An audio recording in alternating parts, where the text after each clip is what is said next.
Okay guys, so today I'm going to do my full review on the Li-Ning Red Hare 8 Pro. It's a shoe from China. Li-Ning is a brand I'm not very familiar with. I was familiar with Li-Ning, the athlete, in the 1984 Olympics. He won something like six medals, including 3 gold medals. He ended up going to business school and starting the Li-Ning Sports Company. And I think they're making some really good running shoes now. I ended up finding these. I searched around and found them on AliExpress. I paid, I think, $57 for them. And they're a very nice shoe. It's got a pretty breathable upper. I wouldn't call it the most breathable. It's a pretty tough upper. A little bit of toe bumper to it.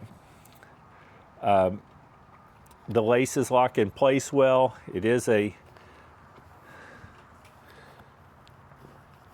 it's not a gusseted tongue, but the tongue is attached all the way up to about 3/4 of the way up.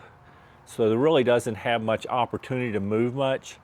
And it's got lacing that goes through, the middle stuff goes through multiple laces, so it really holds the tongue in place really well. It's got these TPU overlays, which give it some stability, which for a racing up-tempo type trainer, I think is very nice.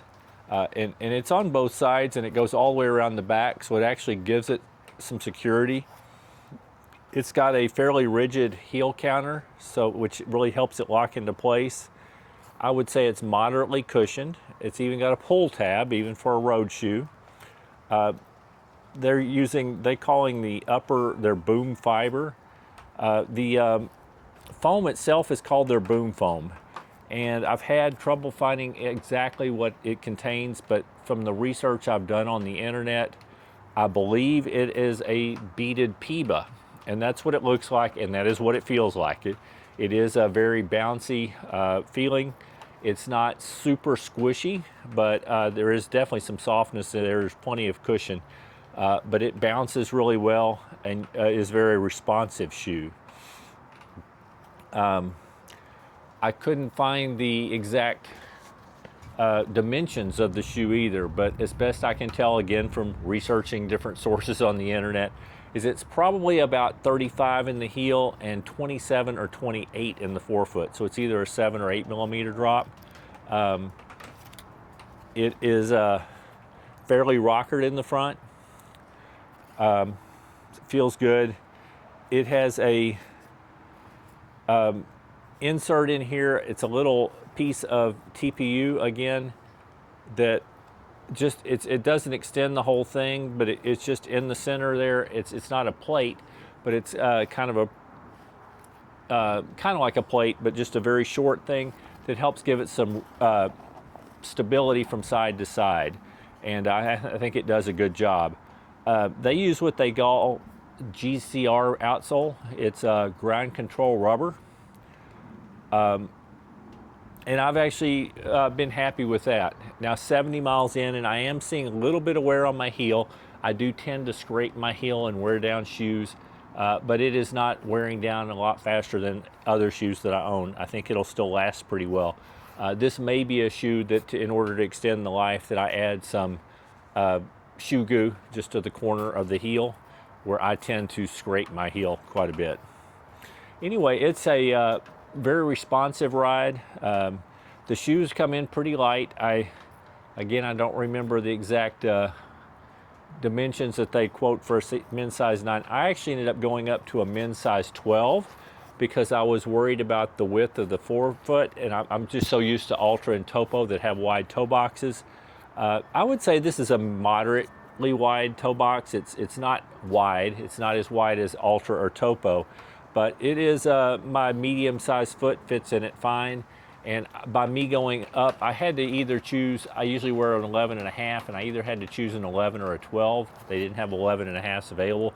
I went with the 12 to give me a little extra room in the toe box, and I think it's worked out well.